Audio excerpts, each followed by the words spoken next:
was a few weeks ago that the hay bales started creeping slowly away from the house. Every morning when I woke up, each had moved a few hundred feet from where it was before. I assumed it was pranksters with nothing better to do, so I ignored it. Within a few days, though, the bales began to approach the boundaries of the farm.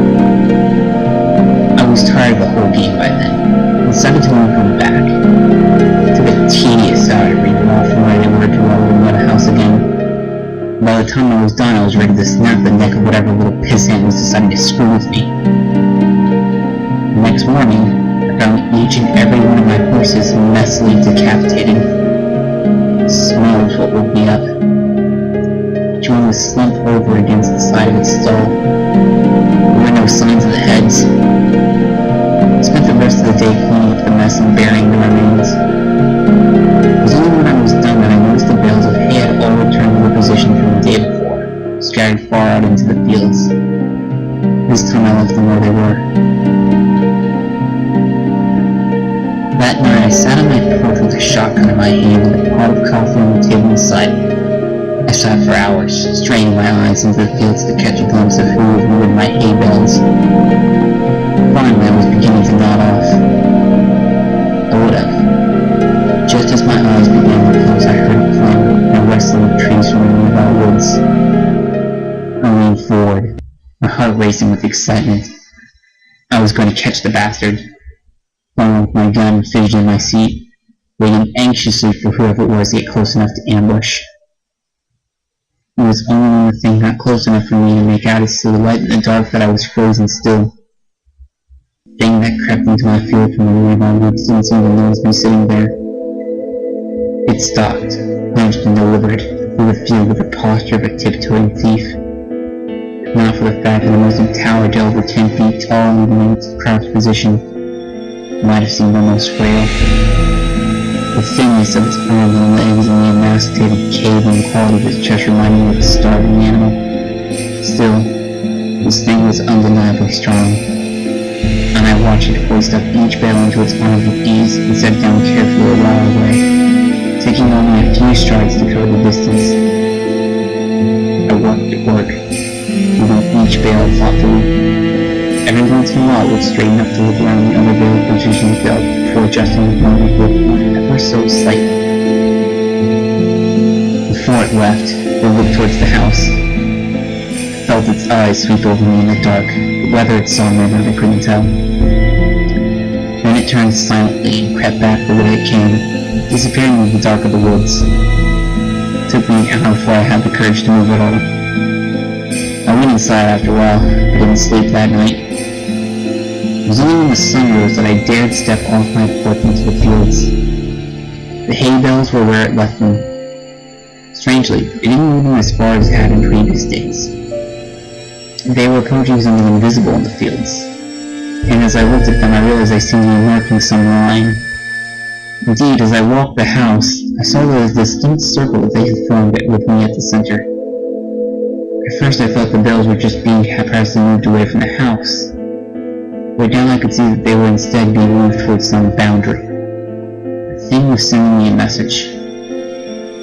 I slept uneasily that night, mainly because I was exhausted. The next morning the bales hadn't moved at all. They didn't move at all for the rest of that week, in fact. They were finally where the thing went. I made myself sick trying to interpret them. Why would this thing expend so much energy moving my hay bales? If everyone was such fun, should I try to interfere? Killing my horses was just that. A threat. An intelligent threat at that. The word would scare me. I knew that I would understand the implications. The sound of an automobile working its way through along the road to my farm nearly gave me a rush of excitement. I'd been planning to abandon the farm since I saw that thing, but I couldn't hope to move on foot without risking it treating me like it treated my horses. But if I can get in the car with whoever was coming my way, I might be able to escape before it could stop me. I didn't know or care who it was. I decided that the moment they stopped the car, I would jump in the palace precinct and tell them to get the hell out of here. I couldn't get the chance. The car worked its way slowly along the road, trundling across the uneven ground. I urged him silently to hurry, it passed between the two bales placed on either side of the road that I began to hear a boom clatter from the woods. The thing burst suddenly from between the trees, sprinting on all four of its terrible, gangling limbs toward the car.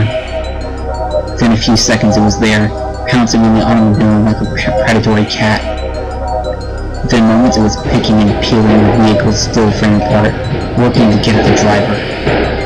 Whoever he was, screamed all the while, and I could hear him even over the crunching of metal and shattering of glass. It was only when the thing crushed him carelessly in its hand that the screaming stopped. It tossed him away, and straightened up to look at me once again. In the sunlight, I could see the inhumanity of it. It was composed entirely of something awful and alive which was lashed together in a messy semblance of a human form.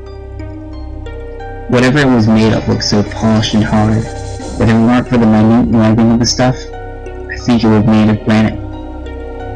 The thing retreated back into the fields, and I was left to my shock. My eyes wandered to where the car sat, the engine still sputtering, between two of the hay bales.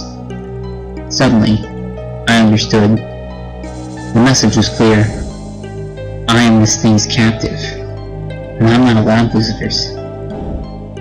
Nothing may cross the borders it has set.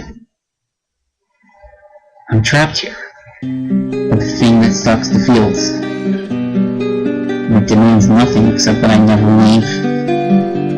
Still, I don't know if I can handle being that thing's cannery. I've been thinking hard for the last few days since I saw it crushed on a man's chest, silencing him before he could finish his scream. If I crossed the hay bale border, he'd probably do the same. Smash my skull before I could put my hands up to protect myself. He'd go and find a new pet, and probably keep looking until it found someone who would stand knowing that it was waiting just outside, watching him all out with its shiny insect eyes. I've been thinking hard for the last few days, and I might just make a run for it.